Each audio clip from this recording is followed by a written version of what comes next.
First of all, good morning, everybody. Thank you so much for being here in the Stakeholder Forum from DEPLOYTOUR. This is the official launch. This is the first meeting. I'm Dolores Ordóñez, Director of AnySolution and the Project Coordinator of DEPLOYTOUR. Just some housekeeping rules. We are going to record the session. So if you don't want to be recorded, just switch off your camera. We will have some questions and answers, so please keep them to the end, but also you can also use the chat, because I don't know if all the speakers are going to be able to stay until the end of the session. So I will start sharing my slides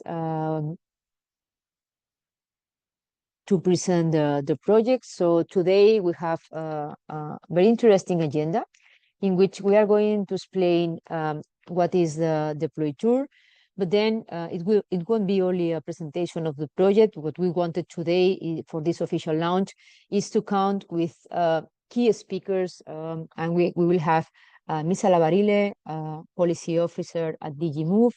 We will have Árpád Welker from DG Connect, and then we'll have Antonio López de Ávila from UN Tourism. I will let them later on to give the floor, and I will start now explaining what is DEPLOYTOUR and why we are here today.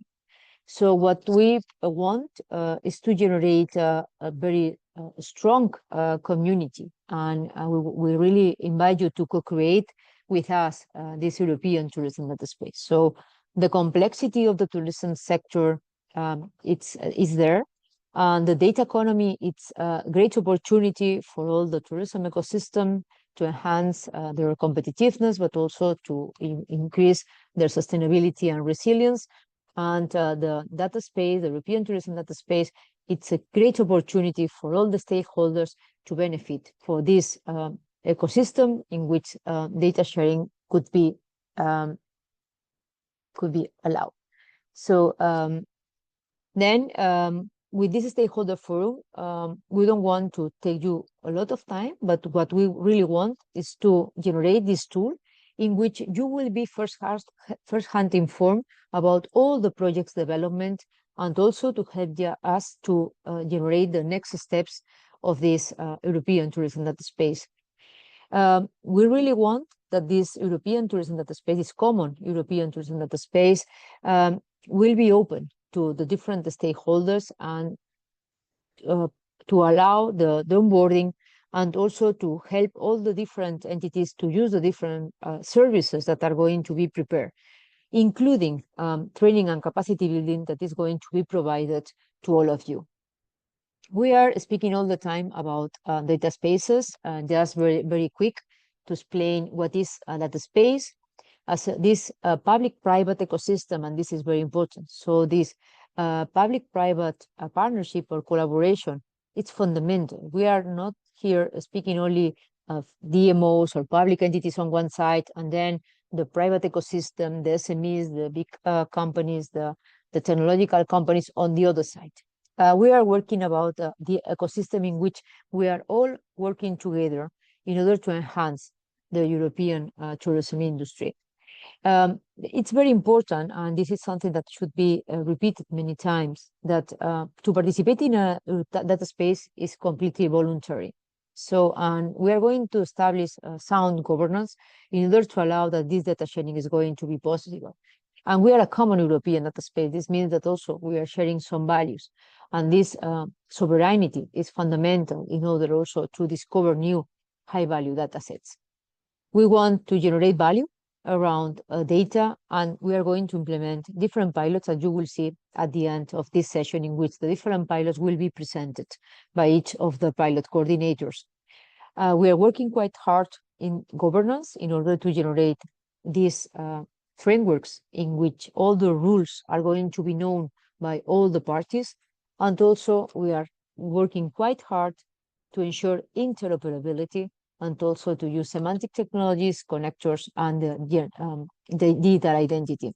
The consortium is quite big, so we are 43 entities from 13 countries. The project will last for 3 years. And well, we are funded by the Digital Europe program.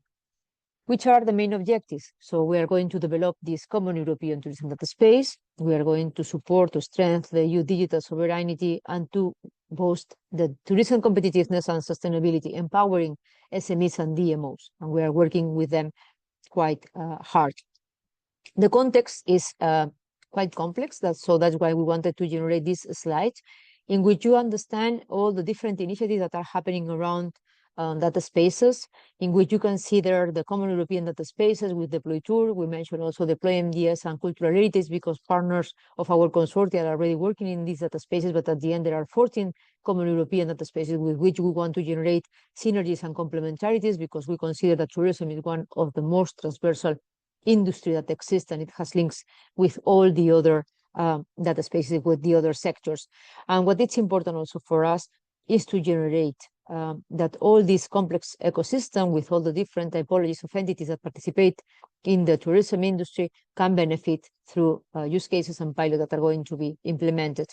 We have some milestones in the project, so we are working in the technical infrastructure. We will implement the 5 use cases. We are working in the governance, and you will have very soon the role book available. We are working to ensure interoperability, and of course, as any other project, to work in communication and exploitation. You will see a little bit the calendar there, in which the role book is already implemented, and the pilots will be implemented just after the summer. We have been working in this high-level roadmap. We have mapped different use cases at the level of the pilots. We have been working in the architecture. We have been working in the data models, in the architecture design. We have a first draft of the architecture. We are working also in all the data space components with the methodology. We have been working in the data products that are going to come from the pilots. And those are some general technical aspects in which we want we have identified which are the journeys from all the actors and which are the roles within the data spaces. When you have available our deliverable, which is the role book, you will have that we have identified different actors beyond the ones that you have here, the data provider, the data consumer, the data space governance authority, and the service provider, and how all of them are going to work together in order to generate this strong community that we are generating today. Governance is a key aspect in the project, and we are working to facilitate that to be compliant with all the different roles, with all the different rules, with all the regulations, with all the agreements that should exist within the data space to generate this trust and also this security. And as was mentioned, transversality and complementarity are very important also to generate synergies. So if any of you is participating in any project that could be a complementarity or we can generate any synergy, just let us know. It will be our pleasure to bring you on board and to collaborate with you, to organize events, and also to exchange what we are working, because it's something very important in our project. What we want as a common European data space is to raise awareness. So we want to inform you about what is a data space on tourism, why it's important, which are the benefits. Also to improve the availability and also discoverability of data. So you know that we are mentioning all the time that they have a lot of data, but where is this data? How can we access to this data? Those are important things that we are going to work within the project. You have to enhance interoperability at the semantic or structural level, and also to define the architecture, all the services that we are developing and we are going to put in place after the summer, and then to generate these scenarios that show the potential of data spaces. We are going to implement 5 use cases. I'm not going to explain all of them because we have the pilot coordinator that will do. And for any, if you want to follow us, we will have a part of the stakeholder. We will have several activities. We're organizing a lot of events, and we invite you to take part of all of them. So I'm going to stop sharing, and I'm going to give the floor now to Misa Labarile, Policy Officer of DigiMove. Misa, the floor is yours now. Thank you, Dolores. Good morning, everybody. I have a presentation to give, which is a bit of a broader overview of tourism and what we do on tourism. also because I'm counting on the excellent colleagues from DG Connect that will speak after me to speak more about the data space. I want essentially to place the data space and the work of DEPLOYTOUR in the context of what we do in policy making in the tourism, for the tourism sector at European level. And that is what you're going to see now as I share my presentation. Bear with me for just one second. I hope you can all see the presentation because I can only see that. I can't see you. So it's not in presentation mode. It's not. I don't know why, because for me it is. It's bizarre. Okay, if you go below where is the zoom, you have the first click there and you will put it. Where is the zoom? What, yeah, the thing is below. Zoom, it's not fantastic because you will not see. Let me try one more time. Let me try one more time to share my screen.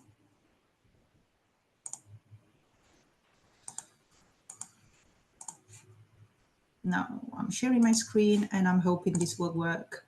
And if it doesn't work, then we'll make it work as it is. It's perfect, Misa. Fantastic. So let's get started. We already wasted a bit of your time.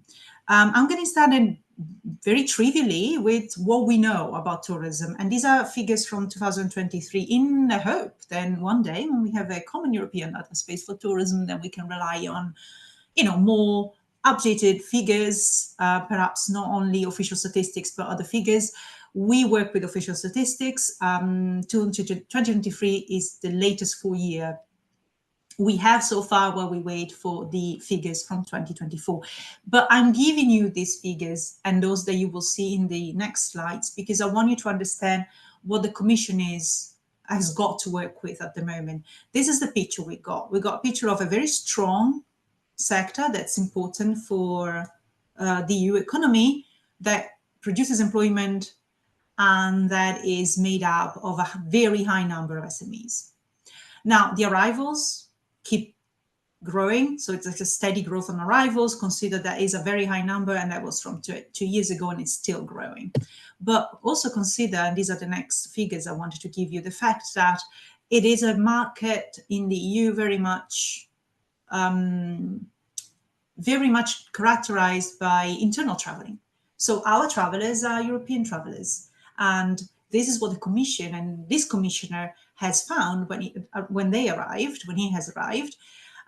He's found a very lively sector that could be more attractive to third country arrivals, and that is associated mostly with leisure and recreation, a little less with business traveling. So that is also an opportunity for growth.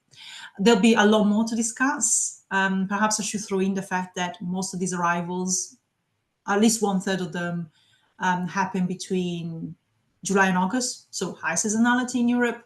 But obviously, for the purpose of this conversation, what I wanted to convey was that this is the snapshot of tourism at European level that we'll begin with. This is the snapshot, together with the challenges that we have seen existing structurally and coming up more recently.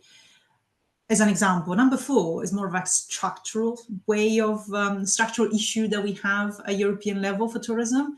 It's a patchwork of talent, that's how I like to call it, but that also means that it's highly, highly fragmented. Investments and skills and needs and demand, they don't meet. So there is a gap that we could fill, and data is going to play an essential role in that. Other challenges, recurrent or very new, or they develop over time. I don't need to read them out. First of all, you all know them better than me. And second, we have all experienced these challenges, both as citizens and as travelers. But this is the starting point of everything that we are going to do this year and for the next mandate, so in the next 5 years, which is setting out a strategy, a new strategy for sustainable tourism. What the Commissioner wants, what the European Commission therefore wants, is to set up a model for tourism that is sustainable and that can steer all of the different strategies at a national level that we have in Europe, because you know that tourism is a national competence, regional competence. What we can do is to steer that together if we have a strategy, and we can also build a model. And that model is going to push for, and I'll get to that, a sort of world high-level, first in the world, sustainable solution-based way of doing tourism. Very complicated, but I'll get to exactly what we mean. What I mean to say right now is that we're not just writing the strategy. We will eventually, but to write that strategy, we're going to need your input. And right now, we are in a very exciting moment of where we consulting you, the stakeholders, about what is priority, what should go in the strategy. I'm going to say this now, I'm going to repeat it at the end, because this is the most important bit. Please participate in the consultation, because whatever goes into the strategy will then determine how we're going to spend the money and the funds that we allocate to tourism for the next years. Now, the ambition is for this strategy to straddle competitiveness and sustainability.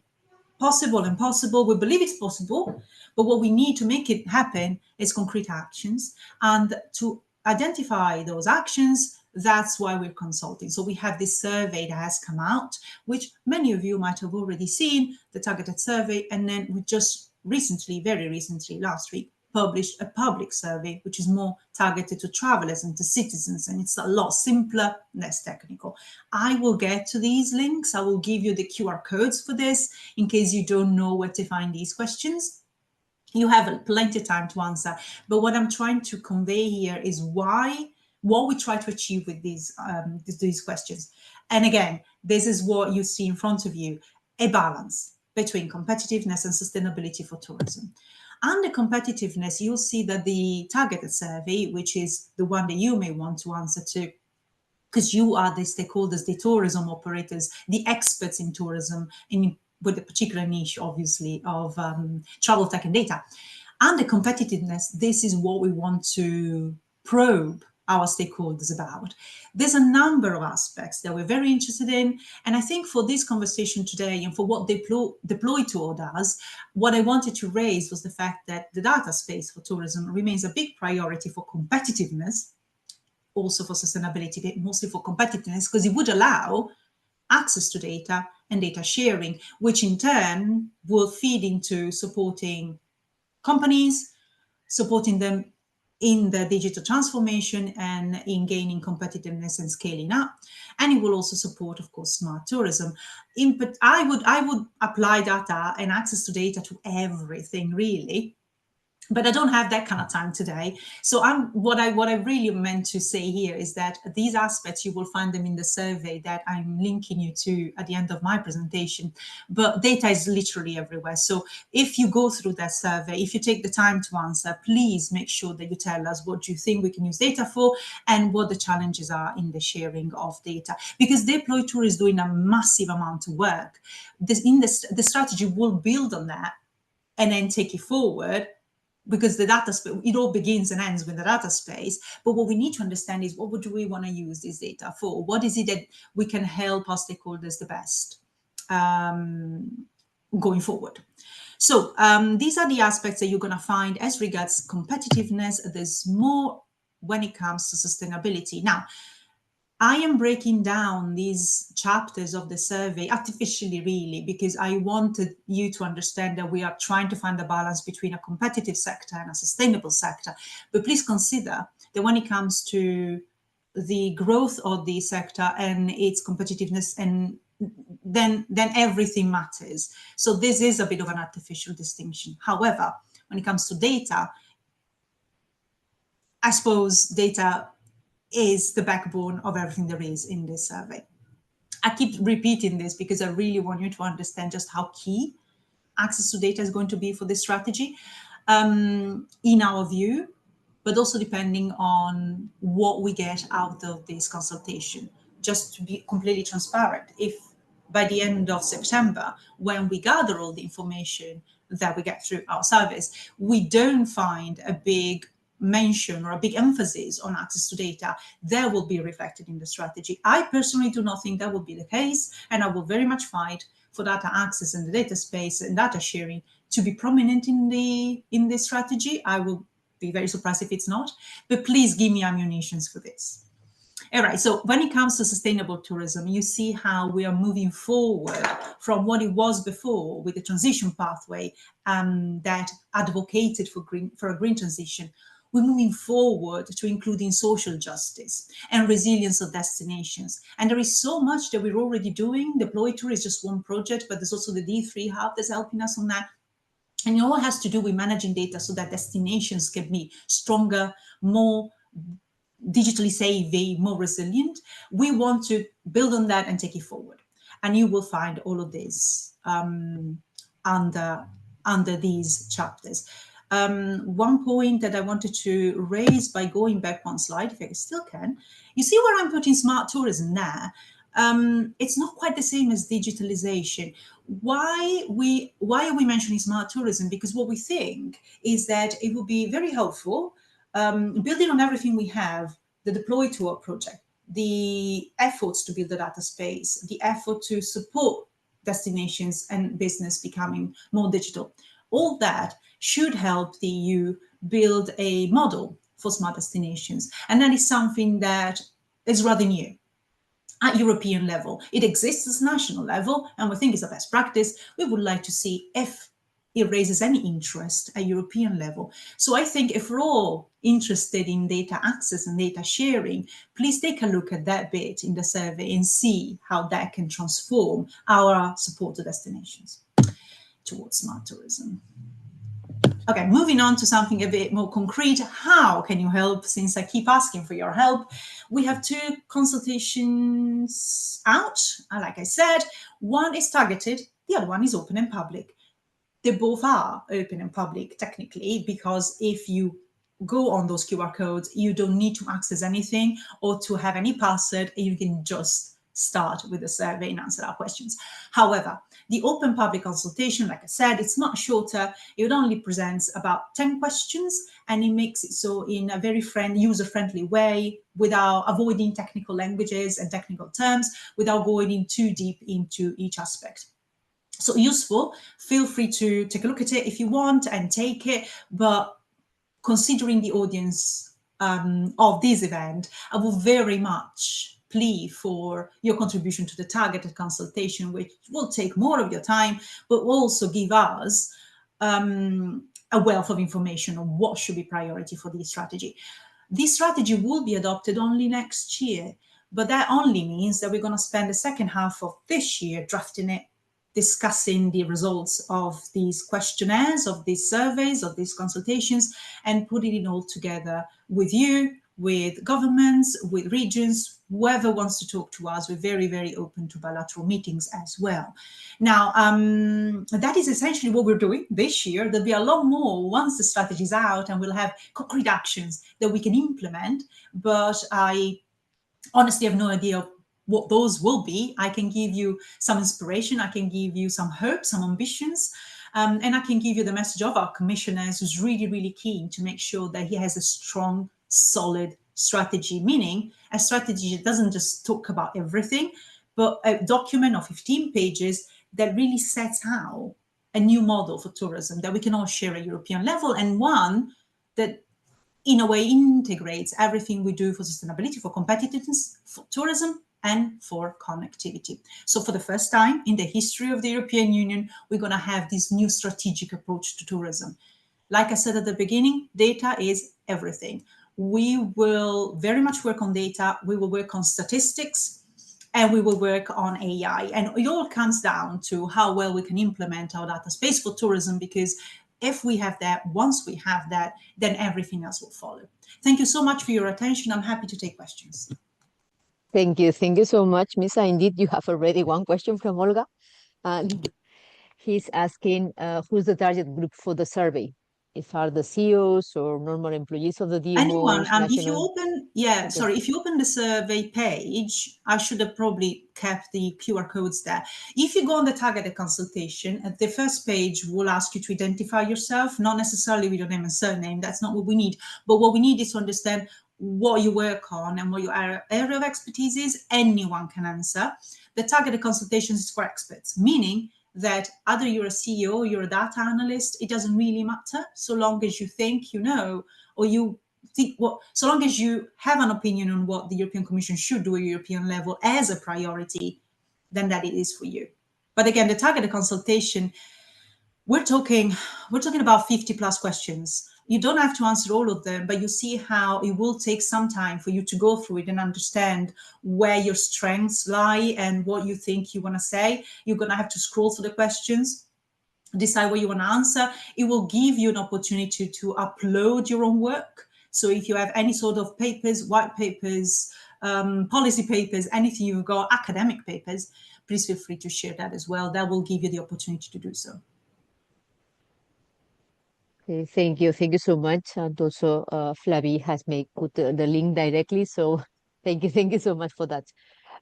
We're going to jump to the next presentation, which it would be Árpád Welker, DG Connect, and we have the pleasure that we had him already as a PO in dates, and now we have him also in DEPLOYTOUR. So it's our pleasure to have you here, Árpád, and the floor is yours. Good morning. Indeed, I have been with the tourism data space from the beginning in a way, and here I'm accompanied by my colleague Kinga Katona from the same unit, and she's helping me with the slides here. And it's a pleasure to be here, Dolores, and thank you, Misa, for this very inspiring presentation. It really gives raises interest and gives hope. I'm absolutely aware that many of you have already heard about the data strategy, the data policy, which is around the data spaces, but some of you have not. So I'm meaning to describe the policy context of the data spaces, and especially the tourism data space. Is the presentation visible? Yes, perfectly. Well, Yeah. okay. Yes. Wonderful. So I'm going to echo what Dolores has said so far in many ways. So let's start with the European strategy for data, or the data strategy as is familiarly called. And this is at the core of everything I think we do with the data spaces. It was unveiled by the European Commission in February 2020, so it's already 5 years ago. And its goal was to establish the EU as a leader in a data-driven society. And it is, even though it is at the core of it, it is a part of a broader digital strategy which seeks to create a single market for data. And the main point is to enable data to flow freely across the EU and to drive innovation. There are three main pillars of the strategy: the enabling legislation, the deployment of the data spaces. Dolores has talked about that, and to mobilize funding in order to make all this happen. So if we can go to the next slide, it's I'm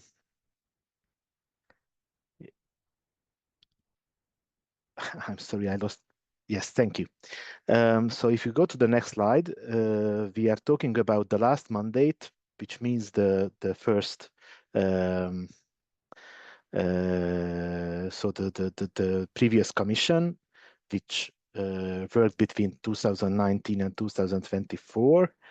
So after the data strategy, we have had legislation to support the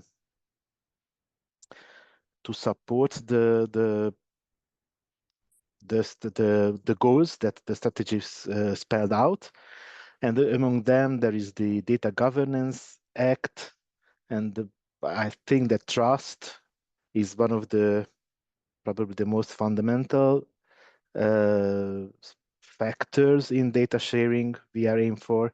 The Data Act to allocate value of data fairly, and the Open Data Directive. These are the major parts of legislation we had in the last mandate. And also on the field of deployment and this investment, we have invested in research for the data sharing and started also the deployment of common European data spaces. So as you may will know, at first, in many cases, the Digital Euro program funded preparatory actions, just like in the case of the tourism data space. And now we are in the phase of deployment and in the first part of it in DEPLOYTOUR. So next slide, please. So what are the priorities of the data strategy for the data spaces? So in order to make the EU a leader in a data-driven society, it is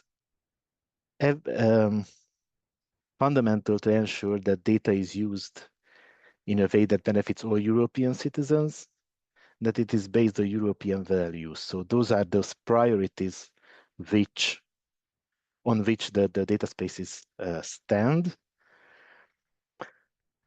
And first and foremost, the strategy wanted to create a single market for data, and I will mention again that that data could flow freely across sectors and across borders within the EU, and that it would be beneficial for businesses, for researchers, public administrations, and that more data would be available for use and reuse. The strategy aims for facilitating data sharing. Data spaces are maybe the most eminent forms of this. Just as Dolores explained, there are 14 sectoral data spaces which are in different phases of their deployment, and they cover really differing sectors with differing needs and differing types of data. So that's a pretty heterogeneous bunch. But some are more closely related, and as we say this very many times, tourism is a transversal sector. It has many connections to many directions, from mobility to the Green Deal data space even. So there has to be a free flow of data among sectors also. The goal was to invest in data infrastructure, ensuring data governance and interoperability, and also to support the Green Deal. It's one of the cross-cutting priorities of the data strategy, to use data to support the Green Deal. It echoes what the tourism strategy is about to do, I think. Next slide, please. So, but what are the incentives for any actor or player to share data through a common European data space? It is open to anyone. There are no restrictions on that. And one of the more important things is that the data holders will have control on the data they make us accessible. It is secure and privacy preserving. That's what we aim for. That the data shared is either for compensation, or it can be shared free. It follows European rules and values. Also in terms of personal data. And it is a clear and practical structure for access. The next one, please. So how the European Commission has supported data spaces. So as we mentioned already through legislation, the Data Act and Data Governance Act. One additional thing is the aiming for standardization in the field of data spaces that we are trying to achieve. EU funding has been available through the Digital Europe program, like in the case of DEPLOYTOUR, and through the Horizon Europe program. The Commission is trying to coordinate through EU member states. Here is the European Data Innovation Board is mentioned, but I think the EDICS, the European Digital Infrastructure Consortia, are also a possible means through which the Commission coordinates with member states. Then we have technical solutions like this simple middleware, which is hopefully coming, and the Data Spaces Support Center, of which I would like to say a few more words. So the idea that sectoral data spaces should cater to the needs and reflect the specificities of each ecosystem, it is a fundamental one. However, there is a need for coordination and assistance, and the Data Spaces Support Center is funded for this very reason. It is the key tool by the European Commission to assist emerging data spaces and also to help existing data spaces to coordinate existing data spaces. Next slide, please. Now, there is an upcoming data union strategy towards which the Commission is working, and I have here 4 of the incentives which drive towards a data union, 4 of the challenges that have to be tackled. The geopolitical tensions, I believe, are fairly visible to everyone, and the uncertainty in the international data flows that it brings. There is a lack of harmonization of data legislation, which has to be overcome. And I maybe it's not the issue that would come to anyone's mind at first, but there is a problem that innovation and generative AI companies are running out of data, and one of the possible aims, possible ways of assisting them with data are the data spaces. So that is an additional, I don't know, use or purpose for the data spaces in this context. And then we see an insufficient scaling of common European data spaces, which also have to be helped. Now, I promise this is my last slide. So scaling up data spaces for more data sharing. So the ultimate reason, the ultimate goal of a data space is to enable data sharing. And to achieve that, there are several things we should strengthen, and I put on this slide reliable infrastructures, upskilling, and I know that is something that the DEPLOYTOUR project is very aware of. A smooth interoperability with other data spaces is especially important in the case of tourism. I mentioned mobility, but the cultural heritage, media, there are a number of them who are very, very close to the tourism data space, and governance models that support the unhindered flow of data. That is also something that the project is tackling. So this is what I believe is the context in which these data spaces work, and the tourism data space also. Thank you for your attention. Thank you so much, Árpád. Very, very, very interesting presentation, and you mentioned at the end how important it is to have access to data. So I will really thank you for all this, for the presentation and the initiative that you are implementing at the level of the Commission. I don't know if there is any question for Árpád. No questions? No? So Árpád, thank you so much for your time. So we will continue with the agenda.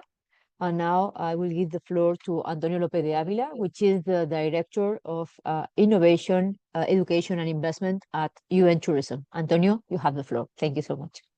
Thank you so much, Loli, for the invitation. It's a pleasure to be here and to share with you what from UN Tourism are doing in this data space, AI tools, and all the things related to this, because it's really important. Let me share my screen. Can you see it? Yes, perfectly. Yeah. Okay. So, let's go for the first one. As you know, maybe UN Tourism in Spain has been recognized as one of the most innovative UN agencies the last years. So we have been working a lot on mapping innovation, data, and digital capacities in the world. As you know, we are always working with data. We have all this data, the barometer. We are giving the world the big ideas, big figures on what's going on in tourism, the international tourist arrivals, export revenues, and more things. So we are always working data. This is mainly statistics, standardized data. And but we have seen that mainly after COVID, we have seen that the sector is changing rapidly, and data and artificial intelligence are key for competitiveness, for sustainability, for inclusiveness, for having a more smart tourism in the world, and above all, to be able to control the impact of tourism in our lives, in our environment, and in our economy. So we have been working on this data and AI, and why we put data and AI normally together, because when we talk about big data, we really need to talk about tools to manage and to do the analytics. And we think it's AI. It's the only way we can do it. And we know that with data and AI, we can increase the operational efficiency of companies and destination management organizations. We can do better, and we can give our travelers better experience before, during, and after the trip. So it's something that we really are working on, and we are working on this and this is part of our agenda, and it's part of the agenda of most of the countries worldwide. And as Misa said before, we're focusing on this, on smart destinations, because a smart destination is the destination that are managing data, that are able to generate data, to control data, to do the analytics, and to be able to take decisions based on data. So that's why it's so important for us. But what is needed, what we see, which are the main challenges that we have now regarding data, is data standardization. When you work at UN and you talk with all different stakeholders worldwide, and you see that people are building data in a different way. They call it the same, but the way they build the data, the fundamental principles of this data are different. So we cannot compare it. We cannot share data in a very, we cannot share data that we can trust, because we all are building data in a different way. So we need this data standardization. It's really important, really urgent. So we can do benchmark, we can improve algorithm performance, we can reduce bias, and we can create data spaces. And we can support launching data spaces in all different regions in the world. In fact, we are now working not only with Europe, We are working with Middle East, for instance. They are working on creating their own tourism data sharing space. We're working with the Latin American, Caribbean countries because they also want that. I mean, we are all talking about the same, but we need to standardize.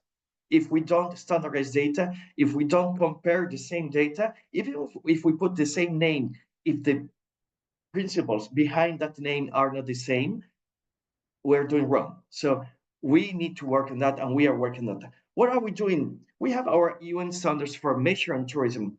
We have all these things that maybe you are familiar with. Statistical framework for measuring sustainable tourism, the MST, we launched it last year, I think, and it's helping a lot. International recommendations for tourism statistics, tourism satellite account. We're still working with countries so we can at least have basic data from these countries so we can compare in a global basis the tourism data. We are working on the ESG framework for tourism businesses, glossary of tourism terms. This is very important. That's why we need to work on this, on how to standardize data, how we call data. And of course, we are developing the UN system for tourism statistics within the UN tourism agencies. We launched it a few years ago, I think 2 years ago, the UN tourism data dashboard. So we are giving all this data in open basis to everyone. So you can check there. You have overviews, you have international tourist arrivals, receipts, economic indicators, industry indicators. We are sharing this already. I mean, we are getting this data from the countries. We are getting the standardized data from the countries, and we are giving openly to the sector, public and private sector worldwide. This is how it looks. Cheer you up. Please, I invite you to use it, to enter there and use it, because the more we use it, the better it comes. And if you find something missing, you can tell us. We can try to find this specific data that maybe you need for your research and for your business. I mean, it's there, and it's something that we have to build together, and we are really, really on it. And regarding digital transformation, we are working on this smart destination, as I said before, because we are talking about data-driven solutions. We are talking about data-driven decisions. We are telling our member states, please start doing things based on data. It's the only way you can do the right thing. And you need data to control the impact of tourism, and almost in real time. What's going on with the cities, with the rural areas? What's going on with people? It's very important. We always say that tourism is the most human sector, but we need to prove it. We need to be careful about how we impact in local communities, above all in rural communities, small communities, and indigenous communities in some countries. And we need to control the impact of the economy too. So, and the environment, we really need to use data. And that's why we are always saying, please use data, take decisions based on data. So that's why, and how, this is how we show the world. We see tourism like this nowadays. We see tourism mapping data in our territories and checking how tourists are impacting and how are impacting in the economy. You see here from BBVA, the bank, how the international tourists are spending money in Spain through credit cards. So we can show data in so many different ways, so we can understand. Just taking a look at the map, we can think about how it's going and which is the impact and which kind of tourism, which is the patterns they are following by nationality, by gender, by age. We can do that. This is how it looks. France, when we talk about traveling and connectivity from Paris to the rest of the country. And you see here a lot of things, and you see how there are like empty areas in the country that are out of the normal connectivity. And we see here China. You see, it's just 1/3 of the country where tourists are moving and people are moving. The rest of the countries, it's an empty, it's a dark hole. We can see this because we are managing data, we're mapping data. And it's the only way when we talk about tourism, we're talking about territories. And we need to put this data, I mean, we need to put this geo data in the map so we can check every single impact, how people are behaving when they come to our countries, how the national tourists are behaving in our countries, how we are impacting the way our cities are developing, how the Airbnbs and all these short rental locations are impacting in the way we live, in the way we move in our cities. This is basic. This is important. This is the only way we can go ahead in the 21st century when talking about tourism. That's why we are talking about data, about AI tools, so we can manage knowledge. People can take decision based on data, and they need to use these kind of technologies, very advanced technologies, so you can do a right analytics, and you can allow not only corporations but also small operators in remote areas joining this and sharing their data with us, and so we have data from very local um, destinations to a country or to a world region. That's why we really need this. We really need people working on data.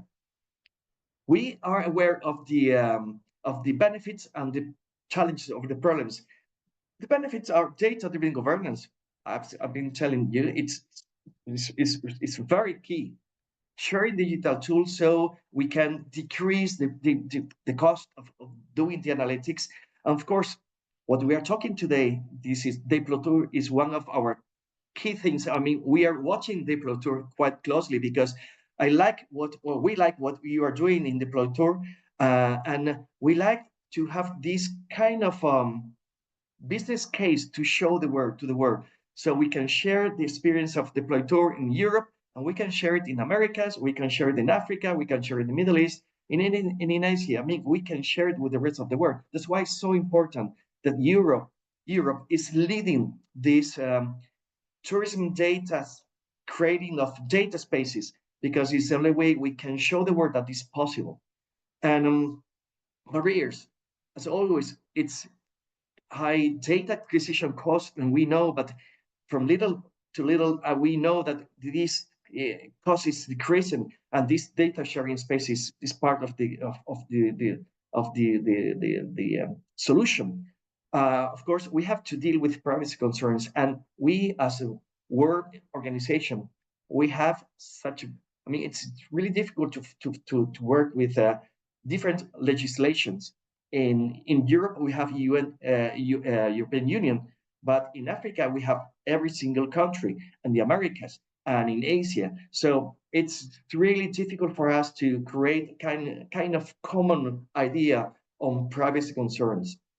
We have to face this data fragmentation, which is really bad, and that's why we're working so hard in this standardization, creation of data spaces, and interoperability is very important, is key if we want to share data. And also we are working on the lack of skills and knowledge, because if we want to have good data, quality data from very remote area in Brazil, in Mato Grosso, to Paris, we need to tell people how to do it. That's why we're working on the agenda. We're going to start working on this UN tourism data nomenclature. So we are going to do a compilation of all the standardized data that we already have. We're going to publish it in November, and we're going to work on the next years on creating this like common data for everyone.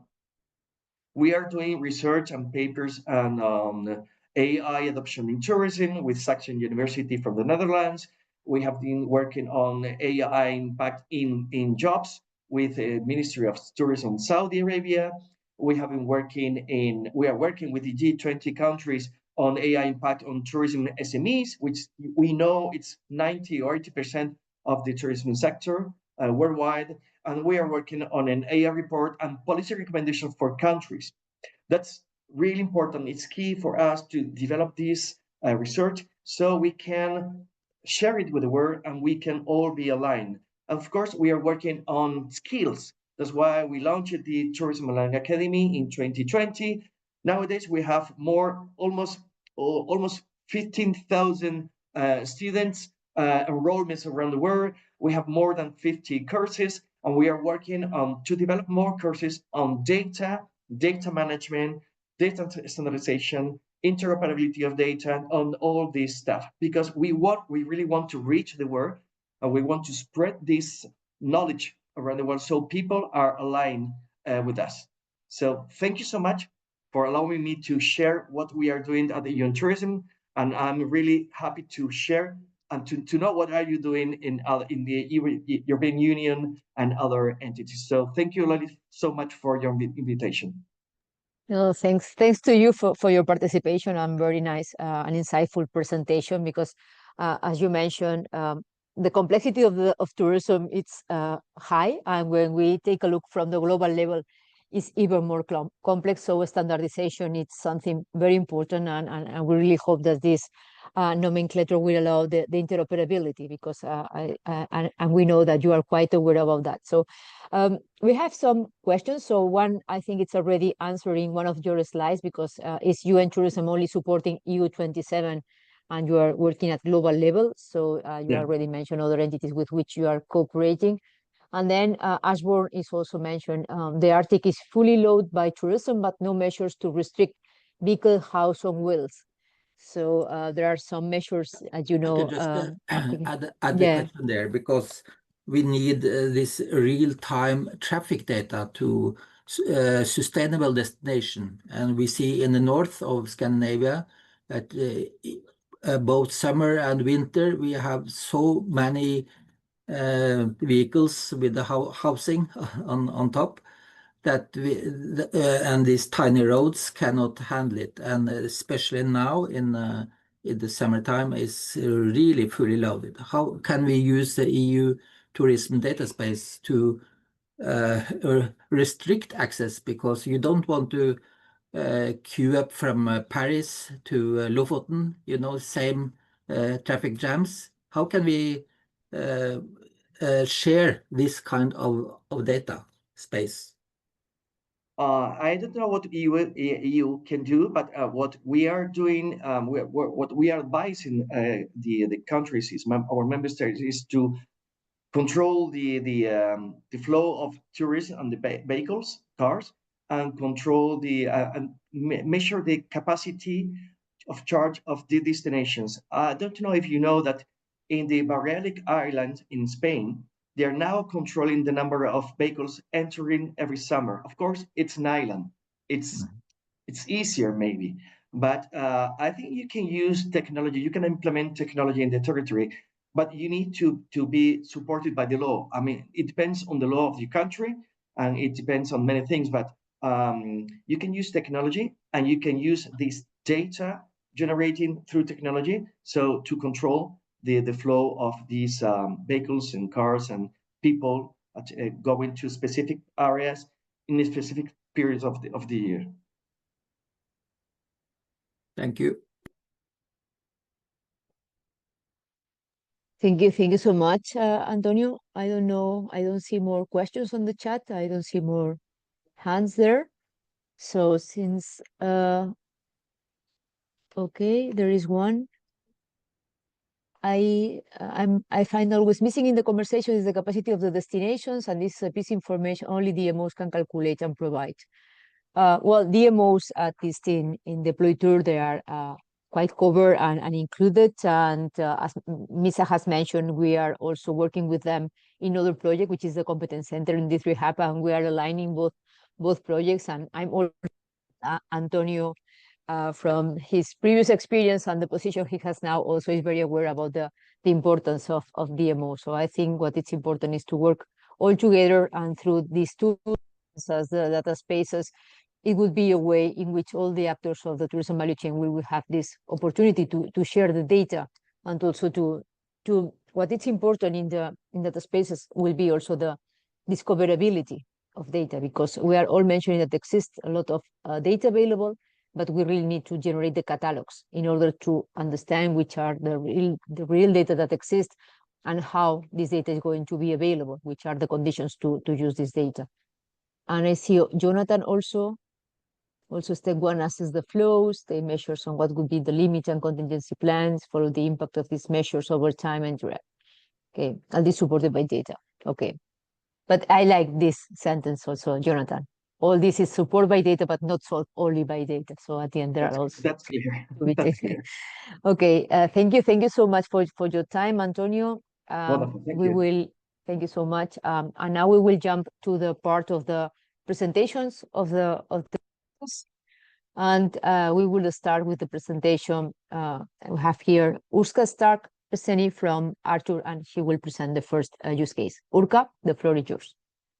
Hello to everyone. It's nice to be here. So we are now changing the perspective to the, let's say, to the field and see what with all these, I would say, great initiatives happening like bottom down is then really how can we start really building from then down up the data space. I will present the pilot number one. Let me just share the screen 1 second. Here we go. Can you see it in full screen? It's loading. Yes, perfect. Okay, perfect. So very shortly, because we don't have a lot of time.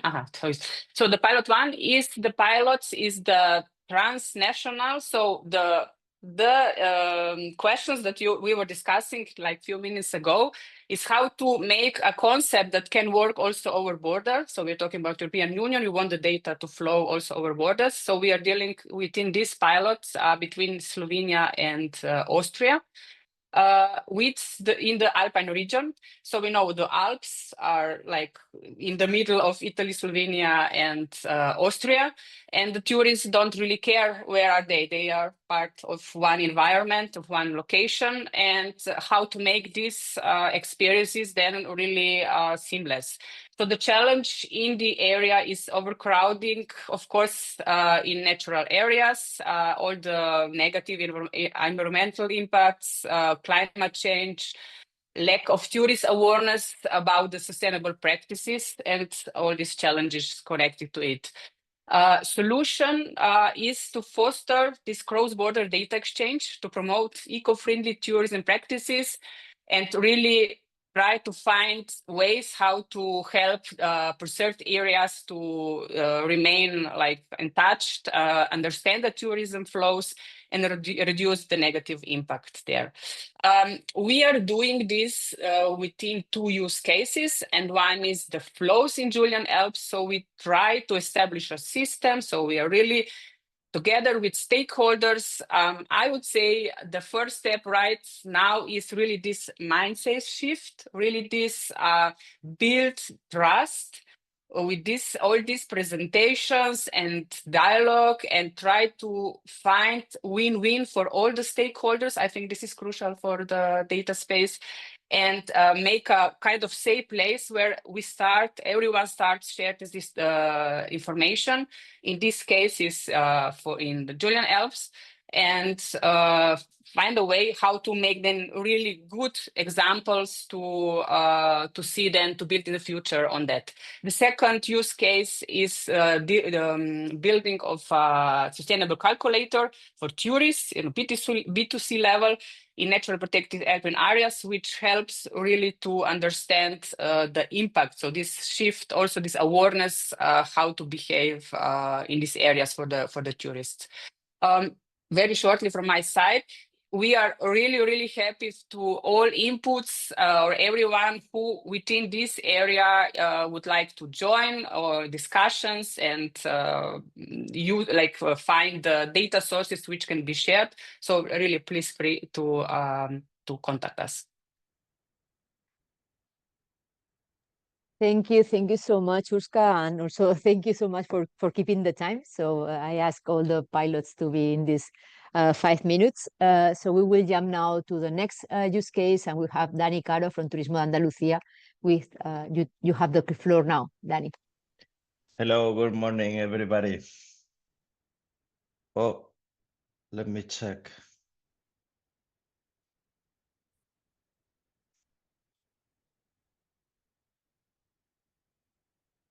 Sorry, I'm trying to.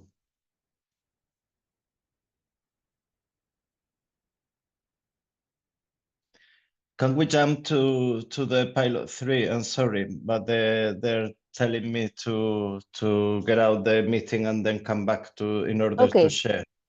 no I'm problem. So sorry. Jonathan, yeah, no problem. Jonathan, are you ready? Romeo Nikes with your use case?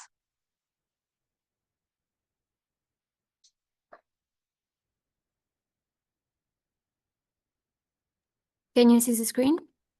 Yes, not in presentation mode, but we can see it. Thank you, Mary, for the slides. And yes, we'll Yes, take over. perfect. Thank you very much, and thanks for having us for this presentation. We'll deep dive now into Pilot 3, which actually happens in the Île-de-France in the Paris area. However, as all of our pilots, the idea is also to be able to be replicated. And the challenges that you see, of course, are the same challenges that we've heard in the UN tourism, and I'm sure they also relate to your destination. A fragmented data ecosystem, as we said, 99% are small businesses, and we have public and private actors, so the data is everywhere, but nowhere at the same time. For DMOs, they're financed actually by the bed tax, and the bed tax actually comes from the number of arrivals, people staying, but actually they promote the destination, but they actually are guessing what they need to promote exactly. They know what they would like, but they have a hard time assessing if what they're promoting actually has an impact, and they don't have the data from the field in real-time data. This absence of real-time data, actually, to give you a concrete examples, we were speaking to stakeholders, I won't give details, but they're basing their strategies on 2019 data from surveys that they've conducted, which has cost them a lot of money, but it was before COVID. They're not relevant today necessarily. And so how do you promote your DMO when you're basing all your strategies on data that might not be actually the data you should be basing it on? So this is really what we're trying to achieve for the MICE sector, for the business tourism, the business travel. And of course, as you know, when you travel now, we have all these digital solutions and we want hyper-personalized experiences. And so this expectation is very strong, and the destinations that can offer a better experience for events are chosen, and there's a competition between destinations, including inside Europe, but between Europe and other places. For instance, Vivatech, which we've had in Paris recently, competes with the CES in Las Vegas, and you know, 1 year they have more, the other year it's Las Vegas. So we're really at all levels, local and international, and of course, all of this can only work if it's sustainable, and this is what we all need to drive for. But it's also a necessity because in lots of these mature destinations, we're not trying to just fill venues and hotels. Now we have a choice to fill these venues and hotels with the right tourists that actually have the good practices and won't negatively impact our destination. So we're trying to make it better and not just adding more people. Now, how do we do this specifically? Of course, we're now trying to engage as many stakeholders to really get the information from the field. Our first guesses were actually proven to be true from what we had planned in the project, and all discussing with them, we see that people need this holistic vision of the intelligence to have this updates and insights, the trends, to be as reactive as possible to a very changing sector. We have to mention one thing, that actually the MICE industry, I know it was mentioned before that it's not necessarily the focus, but actually the people in the MICE industry don't necessarily feel they belong to tourism. Actually, they see themselves as transversal to all industries. You have events in all the different industries, and therefore they're a very, very strong actor for change in good. And so all this you need to monitor, and it moves. You have to be aware of lots of parameters. The visitor understanding is something also on how to change your strategies and do this hyper personalization. I said also the decision making is hard to do if you don't have the relevant data. And I was very happy to see what was being mentioned about benchmarking. Is it just the destination itself, which is a little slow in its reservations? At the moment, we were all expecting a rebound, for instance, for the Olympic Games in Paris this year. It seems that it's a little late, but is it just Paris? Are the tourists going to other places? Or is it Europe as a whole, which is maybe less attractive, and other areas of the world which are taking these tourists? So this is really something very important to be able to react. Now, just on the last slide, I just want to say that we have seen very positive feedback from the people on the ground. On the top at the EU level, it's also very encouraging. I think we all have a part of that solution. It seems very, easy to say, but please, this is the moment to stand up, participate in the contribution there for the strategy, but also really let's roll up our sleeves and let's get together to make it work. So if you want to reach out, DEPLOYTOUR, don't hesitate. If you're in the Île-de-France or France area or have relevant data, we're there to help. Thank you. Thank you. Thank you so much, Jonathan.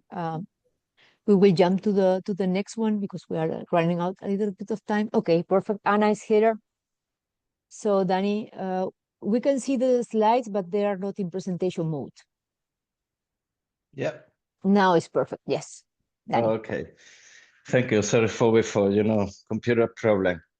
So we are gonna present pilot 2. Is the title is developing a unified tourist corridor so that the data-driven strategy. So there are 3 mature destinations where we are gonna use different data to make the whole cycle sustainable. So in one side we have the destination. The destination needs to know when they are sustainable, in which period of the time was this the load or the capacity to attract more tourists. And we are going to use campaign to make that happen. So in one side, the location is Canary Island, Andalusia and Balearic Island. This is all about not about the quantity. We are talking about the quality. So in one side, we are not promoting to receive more tourists. We are promoting to receive a better tourism. So the solution we propose in this pilot is a data insight to have the sustainability and competitiveness of the popular destination. So how we are going to do that? We are going to send different marketing campaign to try to attract a sustainable tourist profile, to bring it to the sustainable destination. And we need different tools and different data to make that happen. And also the proof that everything is working. And where is the SME? The SME at the end is the business that they attract the tourists. So they need different data and different tools to make this everything happen and to close the cycle. So we are going to monitor and drive the sustainability tourist impact. We are providing these tools to the SME, to make profit on their business, so they are much better to attract this kind of tourists. It's very important. Everybody, all the stakeholders, in one side or the other, they are producing the data and they are consuming the data. The tourists on their activity, they are producing the data. The campaign, they are producing data. The DMO, they are consuming the data. And the business, they are consuming the data. So 2 different use cases and very complementary each other. In one side, we need to enable a dynamic pricing and personalized offer to enhance the destination resilience. Because at the end of the day, of course, if we want to attract, the type of profile of tourist that we need, of course, we have to offer the product that fit to those tourists. So, you can see the cycle. So we need the SME, we need the DMO, we need the tourists, and everybody has the role. So we are optimizing the marketing campaign, prioritizing the high perform and low impact campaign that must to be profitable at the end of the day for the DMO, for the business, for the tourists. So everybody have to have the win. And the smart campaign evaluation model, this automatic investment guideline system, which is the tool that we need to run everything. The second use case is also very important because, okay, we are gonna real-time monitor the tourist impacts of the 4 axes, of course, economical, social, environment, territorial, and the DMO is a key player on this pilot. So they really need to have the data, the platform, and everything ready to try to act with the different flow. And when the tourist is coming, the destination have to be sustainable. The tourists, when they came, they have to be very okay what he see or what they see and what the service they are consuming. So we are trying to close the cycle with the marketing and of course to the tools to the destination. So the stakeholders are already identified and engaged. The data product offering is already defined. We have the data source already analyzed and structured, and the coordination with the rest of the work packet and pilots already done. So we are very ready to start the implementation phase. Thank you very much. Thank you so much, Danny, for the presentation. And now we will jump to the use case or the pilot 4. And I think we have Maria or Georgia or Paulos, yes. I'm here, yes. Thank you so much, Dolores. Let me go to presentation mode. Okay, can you see my Yes, perfectly, slide? Yes, thank you. So we are running out of time. I will go straight to the presentation. It was a really interesting meeting today. So this is the pilot for this focusing on leveraging the cultural heritage and to diversify the tourism offer. We have a use case of AnySolution. Syros is a Greek Cycladic island, and AnySolution is a small medieval settlement. So we have the issue that we have a summer destination that we want to make it sustainable all year round hub for cultural heritage and the tourism experience. What we are trying to do, what is our objective here? We designed 3 different challenges: develop engaging cultural tourist experiences, improve accessibility, and contribute to the preservation of the cultural heritage sites, and of course, develop compelling stories for a new destination image. We have 8 partners here, plus Pleiades and Unisystem. Pleiades is in charge. Unisystem is working close with Pleiades for this pilot. Okay, so we have designed 3 use cases. The first case is mostly a B2G, a business to government model that we are talking with the municipal regional government authorities. This is about data-driven cultural heritage preservation. We need preservation of cultural heritage in order to successfully have sustainable tourism planning. So it is about strategic planning. The use case 2 is about enhancing cultural route mapping to overcome, of course, the accessibility barriers that we have in this settlement. This is going to be a B2B and also a B2C model. It's an online platform. Here we are going to use VR and MR experiences also.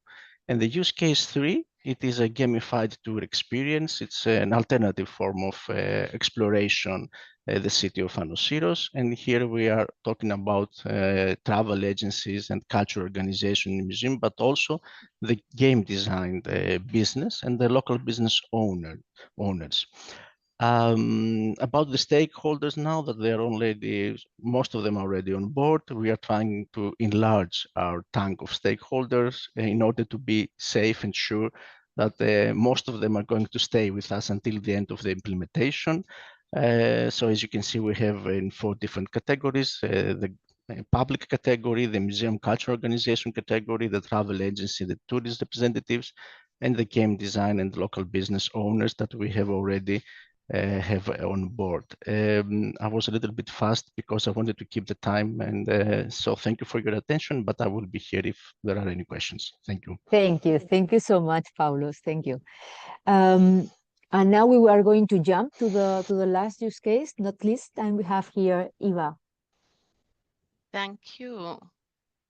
Let me share my screen. Tell me if you can see it in presentation mode. Not yet. Now, perfect, yes. Okay, thank you. And hello from Finland and from Lapland. My name is Eva, and I'm from the Lapland University of Applied Sciences. And here I have the thankful job of being the last, but thank you for leaving me my 5 minutes. So everybody did a great job with the timing. So our use case here in Lapland in Finland is all about the SMEs. So we've heard the mention of SMEs, I think, in most use cases and in everybody's presentations, but this is what we really are focusing on here. So as we all, I think, know here, that SMEs often can have a difficulty in collecting data or interpreting complex data sets, and they have limited resources. And of course, there's also a lack of a centralized platform. So what we are aiming to do in our pilot is to create this kind of collaborative platform so that SMEs can connect with travel tech solutions and data resources. So the basic idea is that through these apps or dashboards or whatever that are available to them, they have an easier time, user-friendly way of accessing the data space and various data sets. I think this slide I wanted to have here because I think that in our use case, the key is of finding the ways of involving the SMEs. That is the key for our use case and what we have sort of taken into our hearts when we've been progressing with our pilot. So we have started with the needs and the requirements of the tourism SMEs, and we've also been talking to our local travel tech companies to sort of find how to proceed. And what in practice we've been doing, so we've been talking to a lot of people. We've had interviews with tourism companies, and we've also had discussions and interviews with travel tech developers. We've had a workshop with our SMEs and our local DMO. We are working with the Levi destination here in Lapland at the moment. And through that process, we have identified quite a few potential use cases that the businesses would be interested in. And we're moving from that to finalizing the use cases and apps or dashboards for them to access the data. So basically what we're doing here is a sort of a needs-based bottom-up approach to the pilot. And last but not least, we're not doing this alone, obviously, here at Lapland UAS. So we have quite a few partners involved, AnySolution, IonaX, Nextour, CityDNA, Unparallel, and the Data Appeal Company. And I wanted to make sure that I mention them because it's really important that we all do this together. Thank you. Thank you so much, Eva, also for keeping the time. So we have 3 minutes if there is any question. But what we wanted today is just to explain a little bit more in detail what is DEPLOYTOUR about, which are the pilots in which we are working. Perhaps you feel perhaps also inspired by these use cases or the pilot that we have presented, also for the activities that have been mentioned. And what we want to offer you is the possibility to collaborate. We really want to deploy the European tourism data space together with all of you. We want to scale the things that we are doing. We want also to help you to understand what is a rule book, which are the architectures with which we are working, also to understand the challenges that we are facing at technical level, but also at the level of the different actors that exist at local level, that they have a lot of data, but perhaps they don't know how to share it, and which are the tools also to involve DMOs, SMEs, and anything that you could need to make possible that this data sharing, this data economy, that this tourism get stronger also by the use of using data. I don't know if you have any question from us. We are completely available for you. We want to generate these activities. We will generate this stakeholder forum. We plan to organize another meeting at the end of the year. The one that we are going to organize is going to be more interactive. In the next stakeholder meeting, we will explain the advances, if the deliverables have been approved, also to share them with you, but also we want to listen from you. So for the next meeting, we will invite you also to bring your solution, your challenges, your initiatives, in order that we can continue working together. And I don't want to close without remember you that we have launched a mapping of data sharing and data spaces initiative that is still open. And we are gathering all these initiatives that exist at the European level to generate a complete repository of what exists and all the initiatives that you are implementing. If there are no questions, I will close here, and I will thank you for your time and for being here with us today. Thank you.